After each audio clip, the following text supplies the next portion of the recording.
Welcome back to the Angry Man Podcast with Jason and Greg. So, Jay, we are roughly 2 weeks out from one of the biggest fights of 2024, that fight being Devin Haney versus Ryan Garcia.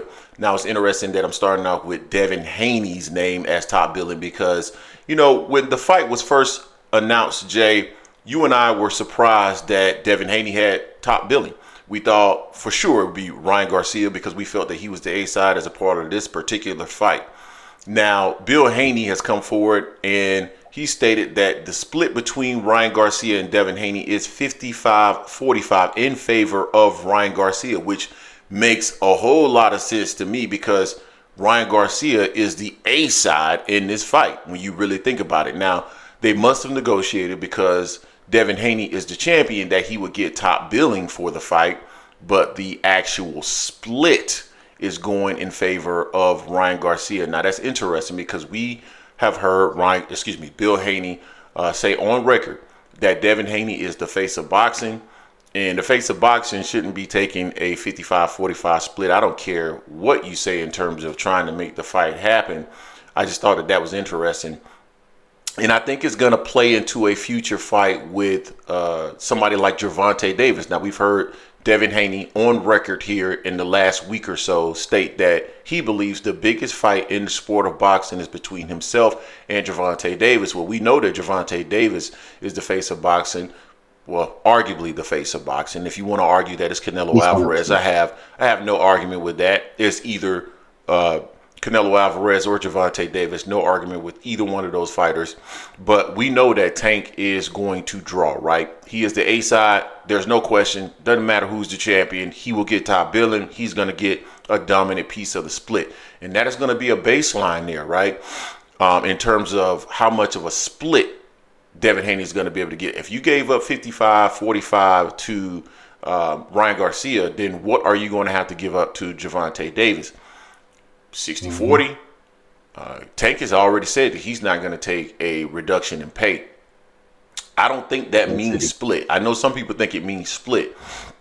I don't think it necessarily means split, but we'll see what it actually means. But that's going to be significant because I've said this on multiple occasions that Devin Haney is going to have to make a number of concessions in order to make that fight happen, and that may include rehydration, Jay. It may just include rehydration because when you're the A side, you do not have to give up 20 or 30 pounds to your opponent coming into the ring, just like Canelo Alvarez doesn't.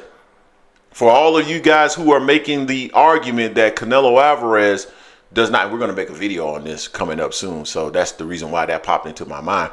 But for all of you guys that are making that argument, you don't have to give that up when you're the A side. You're not going to give that up when you're the A side. Why are you going to give up that kind of an advantage to your opponent going into the ring? So it's going to be interesting. And I mean, there's no secret that I believe that that Devin Haney is going to win this fight, specifically the way that Ryan Garcia has been behaving. So it'll be interesting, Jay. But the reason why I wanted to do this video, because I think it has future ramifications for supposedly the biggest fight in the sport, according to Devin Haney.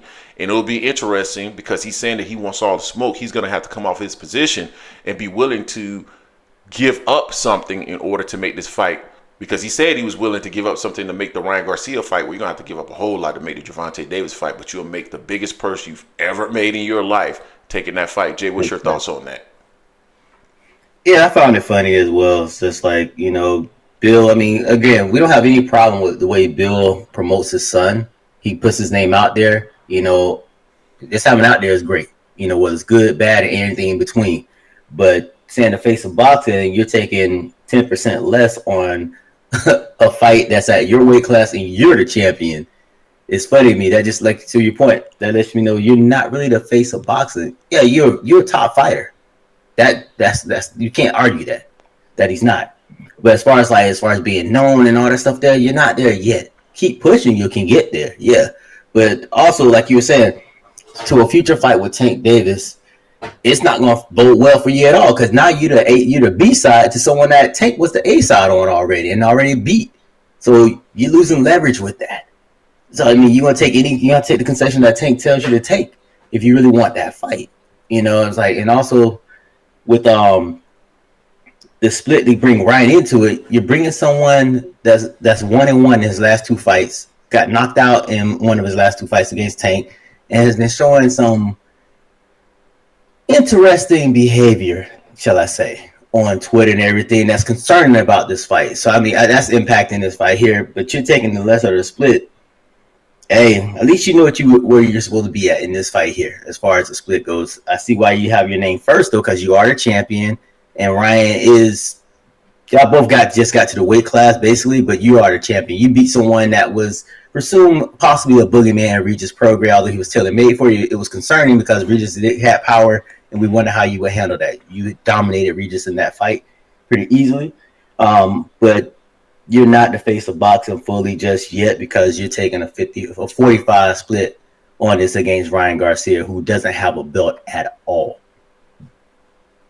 Yep. No, I agree with that. And as I mentioned in the past, and maybe some people are going to disagree with this, I don't know, but it's a risky fight for Devin Haney in multiple ways. Yeah.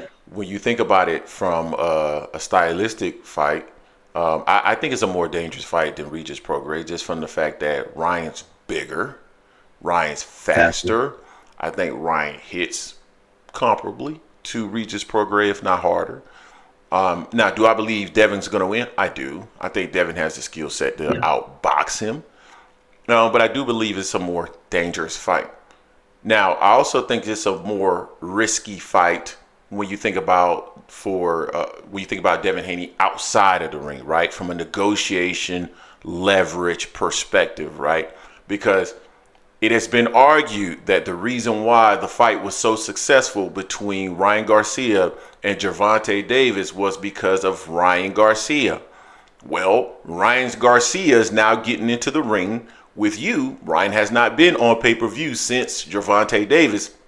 He's now getting into the ring with Devin Haney, another notable name in the sport of boxing, and a name that has been self-promoted as one of the faces of boxing, if not the face of boxing, by his father and manager, Bill Haney.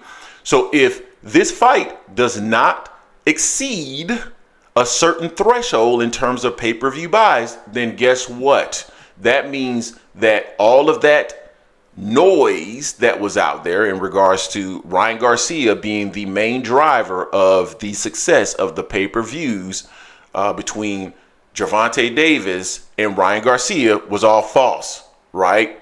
And then that weakens your bargaining position. That weakens your leverage in terms of Devin Haney if he is successful. So that's the reason why I say this is a very important fight for him, not only in the ring in terms of the level of risk, but also out of the ring in terms of future negotiating posture and leverage against somebody like Gervonta Davis. So it's going to be very interesting to see how he performs both in and out of the ring, Jay. Anything else you want to share in regards to this fight? Yeah, I mean, to your point, it's that measuring. It's going to be a measuring stick between how Ryan and Tank did versus Ryan and Dev did. You know, I mean, I already see some of the excuses going to say, well, this is Ryan wasn't himself and all this stuff, that blah, blah, blah, blah, that messed up the sales if it doesn't do well. You know, I already see that coming out there. And they've already also pushed the narrative if Devin beats Ryan, well, he beat a better Ryan. Ryan wasn't weight trained. Ryan won XYZ. I'm like, everyone got to admit that Ryan doesn't seem fully up there mentally. I mean, the way he's doing is not the best way of promoting the fight, in my opinion. Make it about boxing, make it about that. I don't have no problem with you taking your platform and talking about something else, but when you're in the middle of your fight, promoting, and you're pushing simply all one thing. All one thing is just sporadic too. It takes away from this fight. So I mean, we'll see how this happens as far as this fight does, as far as the sales goes. To your point, if it doesn't do well, it's going to be one less bargaining chip that Dev has against Tank, especially if Dev wins this fight, which I think he will. I agree. You guys tell us what you think in the comment section in regards to the admission by Bill Haney. 55-45 split. How will that play out in future negotiations with Gervonta Davis, supposedly the biggest fight in the sport, according to Devin Haney? Let us know what you think. Don't forget to hate, like, comment, and subscribe. This is the Angry Man Podcast, AM Sports Media, and we are out.